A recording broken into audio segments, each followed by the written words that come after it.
Assalamualaikum students. Today we have a lecture of a science book 6 and we are at chapter number 3 which is energy resources. So the today topic is global warming. Okay. In our previous lecture we have studied about the AC train. Today we are starting our new topic which is a global warming. Okay. So what is meant by a global warming? The earth is surrounded by a air which acts like a layer of insulation keeping heat in like the glass in a greenhouse. अब हमारे पास क्या है, ये earth surface है। Earth surface के इर्द गिर्द हमारे पास एक लेयर है, ठीक है। वो लेयर जो एक्ट करती है एज अ इंसुलेशन, मतलब प्रोटेक्ट करती है कि हमारे पास जो हीट है जो अर्थ के अंदर है वो अर्थ के अंदर ही रहे, वो उससे बाहर ना जाए, ठीक है। तो हमारे पास लेयर किस चीज़ की है? एयर के अंदर एयर की एक लेयर है। तो उस एयर की लेयर में क्या चीज़ प्रेजेंट है? हमारे पास carbon dioxide and methane present है। तो ये क्या करती हैं, इसका फंक्शन ये होता है कि carbon dioxide keep that heat inside the earth and जैसे कि ग्रीन हाउस में क्या होता है, हमारे पास ग्लास होता है, ठीक है। तो carbon dioxide is a very good at keeping heat and this is that's why it is called a green house gas. अब कार्बन डाइऑक्साइड का फंक्शन क्या है? ये क्या करती है, जो हीट है हमारे पास उसको अर्थ सरफेस के अंदर ही रहने देती है, बाहर एस्केप आउट नहीं होने देती। तो इसलिए इसको हम क्या कहते हैं? ग्रीन हाउस गैस भी कहते हैं, ठीक है। It has been very useful in making the earth warm enough. अब जब हमारे पास कार्बन डाइऑक्साइड का ये फंक्शन है कि वो हीट को अर्थ के अंदर ही रहने देती है, जब हमारे पास वो हीट को अर्थ के अंदर रहने देगी तो हमारे पास जो एटमोसफियर होगा, जो अर्थ होगी, उसका टेम्परेचर क्या हो जाएगा? ज़्यादा हो जाएगा, वो बहुत ज़्यादा वार्म अप हो जाएगी, ठीक है। However, the amount of carbon dioxide in the air is increasing. This in turn is increasing the greenhouse effect and causing the temperature of the earth to rise. This is called global warming. अब जैसे जैसे हमारे पास carbon dioxide की concentration air में ज़्यादा हो रही है, तो कंसनट्रेशन एयर में ज़्यादा हो रही है तो उसकी वजह से हीट भी ज़्यादा हो रही है। जब से हीट ज़्यादा हो रही है तो उसकी वजह से ग्रीन हाउस इफेक्ट भी ज़्यादा होगा। As the green house effect increases, so this effect is known as global warming. इसकी वजह से temperature of the earth rises and this is known as global warming, ठीक है। सो excess amount of the carbon dioxide is not useful for us. It is harmful for the human life.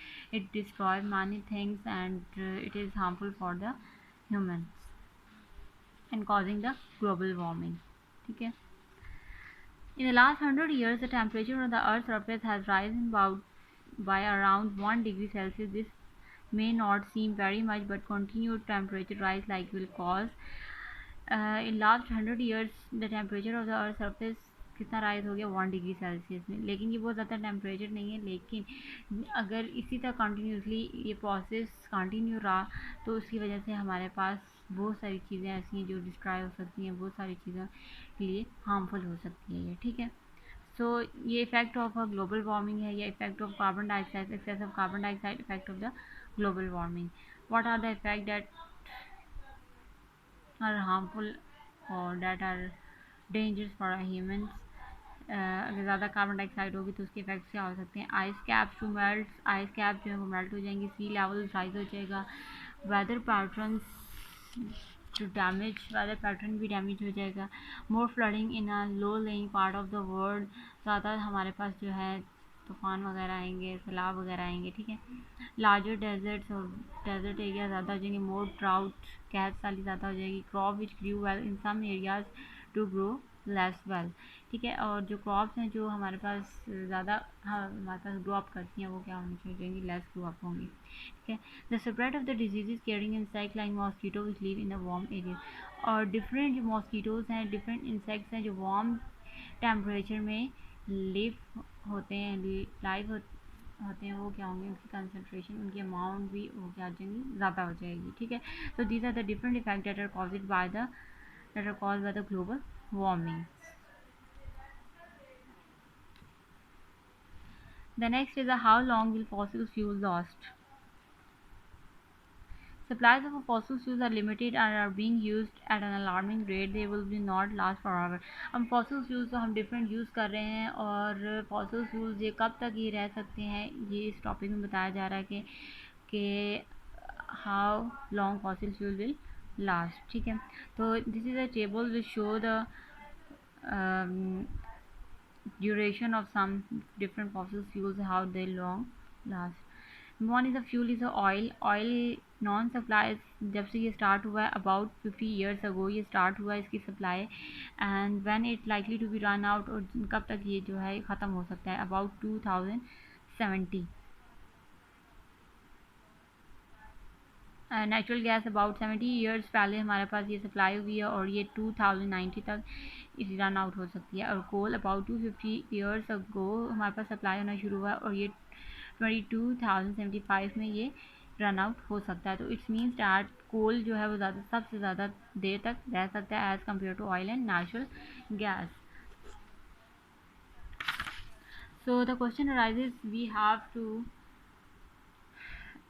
save our natural resources of fossil fuels to get energy from them for last longer time.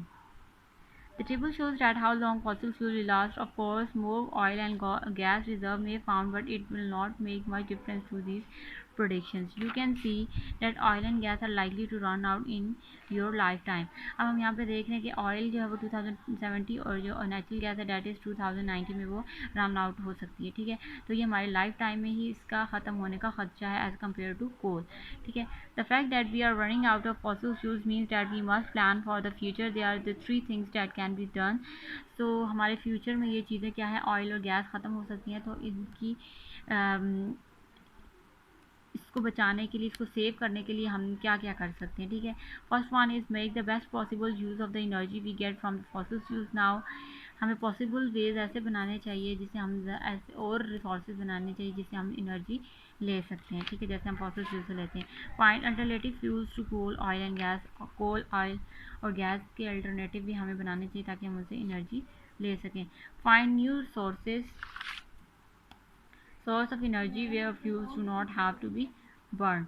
और हमें new source of energy जो है वो भी हमें new sources ढूंढने चाहिए जिनसे हमें ऑयल, गैस और कोल जो है वो हासिल हो सके, ताकि हम इन फ्यूल्स को बर्न ना करें और उन सोर्सेज से एनर्जी लें और कम से कम हम इन फ्यूल्स को यूज़ करते, ठीक है। This is how we save our fossil fuels.